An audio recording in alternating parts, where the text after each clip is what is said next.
দৃষ্টিশক্তি 2020, দৃষ্টির অধিকার, পরিহারযোগ্য দৃষ্টিহীনতা প্রতিরোধ ও নিয়ন্ত্রণের উদ্দেশ্যে বিশ্বব্যাপী যে উদ্যোগ গ্রহণ করা হয়েছে, সেই উদ্যোগে আমরা ভদ্রেশ্বর নেত্র দর্পণ ওয়েলফেয়ার ফাউন্ডেশন নিজেদের সামিল করেছি।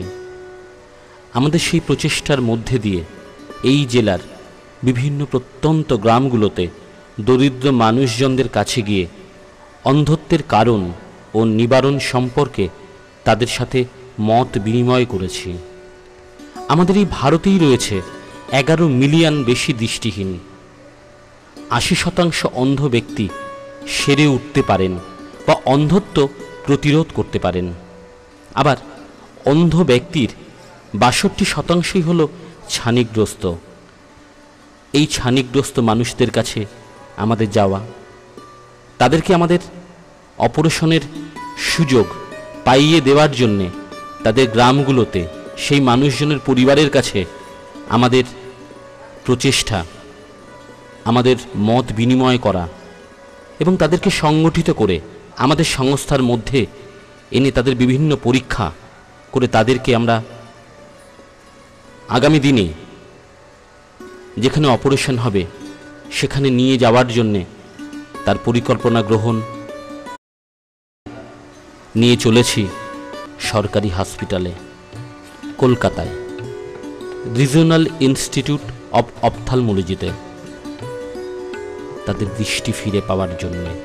মানুষ কিছুক্ষণ আগেও ছিল ছানিগ্রস্ত মানুষ, অন্ধ মানুষ। কিছু সময়ের পরেই সেই মানুষ ফিরে পেল তার পূর্ণ শক্তি, পূর্ণ দৃষ্টি, অন্যের ওপর নির্ভরশীলতা, যে বৃদ্ধ মানুষকে আরো বৃদ্ধ করে তোলে।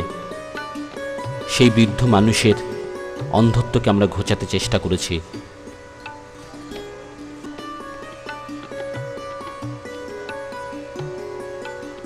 এবার বাড়ি ফেরার পালা। সুস্থ সমাজ প্রতিজ্ঞা নিয়ে চোখের আলোয় দেখেছিলেন চোখের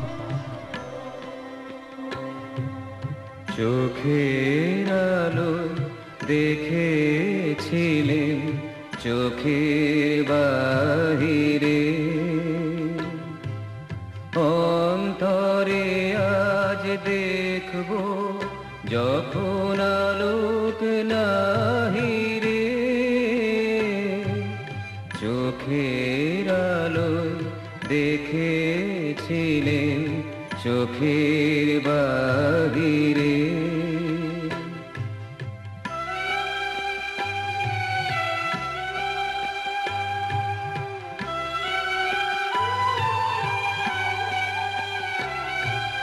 ধরায় যখন দাও না ধরা, হৃদয় তখন তোমায় ভরা।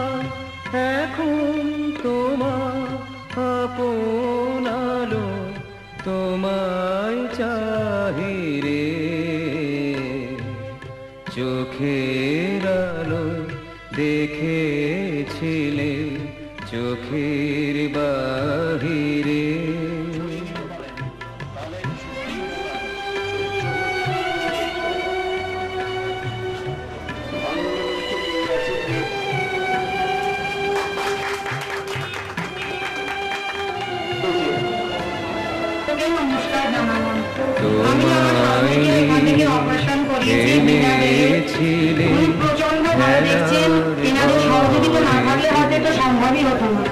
আমাদের মতো মধ্যবিত্ত মানুষের ঘরে যে এত বিনা ব্যয়ে এত অল্প সময়ে এত ভালো দৃষ্টি ফিরে পাওয়া যেতে পারে সেটা আমি এখানে এসেই জানলাম।